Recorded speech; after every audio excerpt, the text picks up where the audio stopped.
Hello guys, welcome back to Preeti's দুনিয়া। আশা করি তোমরা সবাই খুব ভালো আছো আর আমিও ভীষণ ভালো আছি। তো সকাল সকাল উঠেই স্নান টান করে নিয়েছি আর রেডি হয়ে গেছি অফিস যাওয়ার জন্য। কারণ আজকে আমি যাব একটা জায়গায়, মানে আজকে আমি যাব দিদির বাড়িতে। আর ওখানে কিছু অনুষ্ঠান আছে, আর কি আছে না আছে সব কিছু তোমাদের সাথে শেয়ার করব। তোমরা কিন্তু ব্লগটা এন্ড অবধি দেখতে থাকো। তো আমি এখন চলে এসেছিলাম অফিসে, আর এখন বাজে 9টা, আর আমার এখান থেকে বেরোতে প্রায় 1:30-2 বাজবে।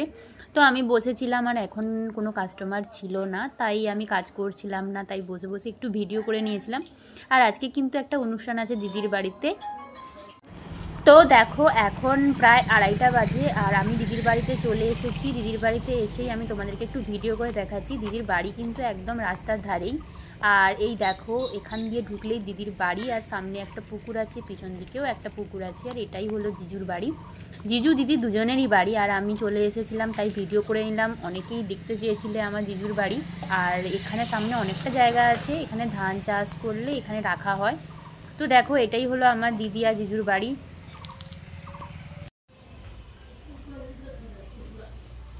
বাবা কি স্টাইল। তো দেখো, এখন আমি চলে এসেছি দিদির বাড়িতে, আর অনেকদিন পর এলাম। তো কেন এসেছি, কি জন্য এসেছি তোমাদের সাথে অবশ্যই শেয়ার করব। আর এক্ষুনি আমি অফিস থেকে এলাম।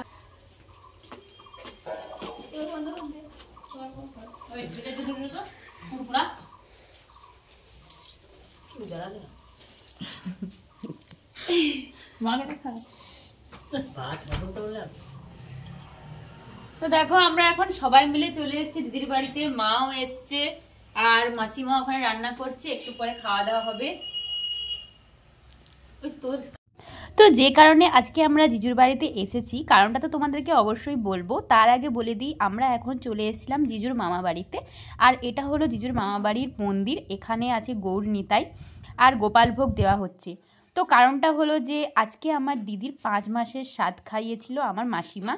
আর তোমাদেরকে অনেকদিন বলবো ভেবেছিলাম, কিন্তু বলা হচ্ছিল না, তাই আজকেই আমি এটা প্রকাশ করে দিলাম যে আমার দিদি এখন মা হতে চলেছে আর আমি হব মিমি। তো দেখো, দিদি এখন বসে পড়েছে প্রসাদ খেতে। আর আমি যেহেতু চলে গেছিলাম, তাই আমাকেও দিদি একটু প্রসাদ খেতে দিয়েছিল। আমি তো ফল টল খেতে অতটা ভালোবাসি না, তাই ক্ষীরমালাইটা খাচ্ছিলাম একটু বসে বসে। তো যেহেতু জিজু বাড়িতে নেই, তাই দিদির সাজের অনুষ্ঠানটা হালকার উপর দিয়েই হচ্ছে। আর জিজু তো আসবে এখন 6 মাস পরে। আর দেখো, দিদি এখন রেডি হয়ে গেছে স্বাদ খাওয়ার জন্য। এর আগে তো তোমরা দেখেইছো দিদি ঠাকুরের প্রসাদ খেয়েছিল, যেহেতু ওটা গোপাল ভোগ ছিল। আর এখন দিদি ভাত খাবে। আর দেখো, মাসিমা দিদিকে এই শাড়িটা দিয়েছে, তাই দিদি এখন রেডি হয়ে নিচ্ছিল স্বাদ খাওয়ার জন্য। আমি প্রায় 6 মাস পর দিদির বাড়িতে এলাম, আর জিজুও তো যেহেতু চলে গেছে, তাই দিদির বাড়ি আর আসাই হয় না।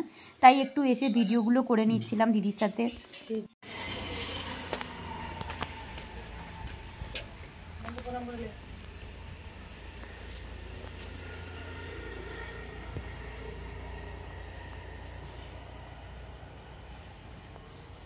শাড়ি গুটিয়ে নে ভালো করে।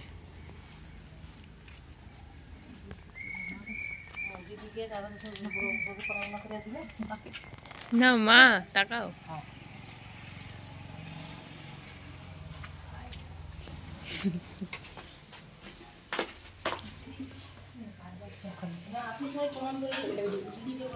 তো দেখো, দিদি এখন সবাইকে প্রণাম করে নিচ্ছে। আর দিদির বাড়ির নিয়ম অনুযায়ী খেতে বসার আগে মন্দিরে প্রণাম করতে হয়, তারপর বাড়ির বড়দেরকে প্রণাম করে তারপরেই খেতে বসতে হয়।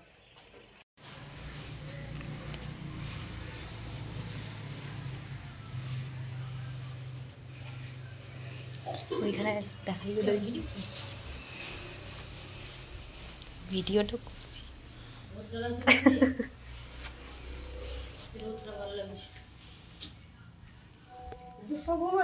হ্যাঁ,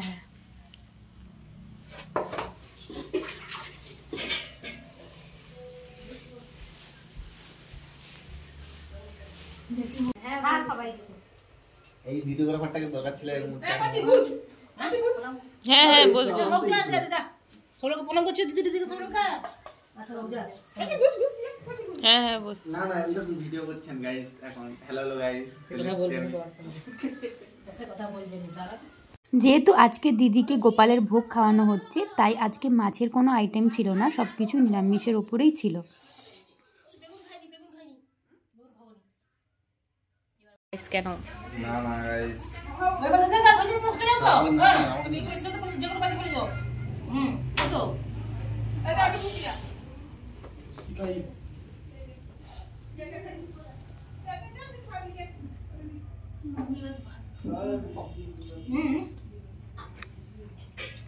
তো দেখো দুপুরের খাওয়া দাওয়া এখন কমপ্লিট, আর আমি আর দিদি এখন শুয়ে পড়েছি দিদির রুমে। অনেক দিন পর এই রুমটায় এলাম, দিদির বিয়ের সময় এসেছিলাম, তারপরে আরও একবার এসেছিলাম, কিন্তু আজ অনেক দিন পর এই রুমটা এলাম, তাই আমি আর দিদি অনেক গল্প করছিলাম আর দুজন মিলে খুব আড্ডা দিচ্ছিলাম।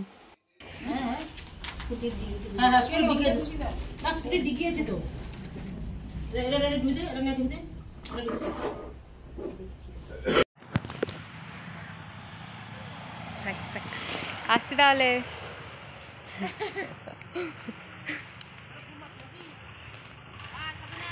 হ্যাঁ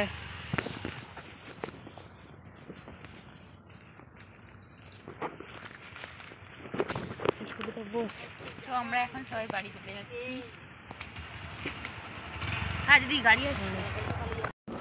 এখন বিকেল হয়ে গেছে আর তাই জন্য আমরা বাড়ি ফিরে আসছিলাম। তাই দেখো দিদি একটু ভিডিও করে নিচ্ছিল, আমরা যেহেতু রাস্তায় ছিলাম, আমি স্কুটি চালাচ্ছিলাম, দিদি বসেছিল, আর এখন আমরা সবাই বাড়ি চলে যাচ্ছি। তো ফাইনালি আমরা বাড়ি চলে এসেছি আর আমরা ভীষণ টায়ার্ড, কারণ সারাদিন অনেক কিছু হয়েছে। আর তোমাদের যদি ভিডিওটা পছন্দ হয়ে থাকে অবশ্যই ভিডিওটাতে একটা লাইক করে দিও, চ্যানেলটা সাবস্ক্রাইব করে দিও, আর পাশে থাকা বেল আইকন প্রেস করতে একদম ভুলো না। তো আজকের জন্য টাটা।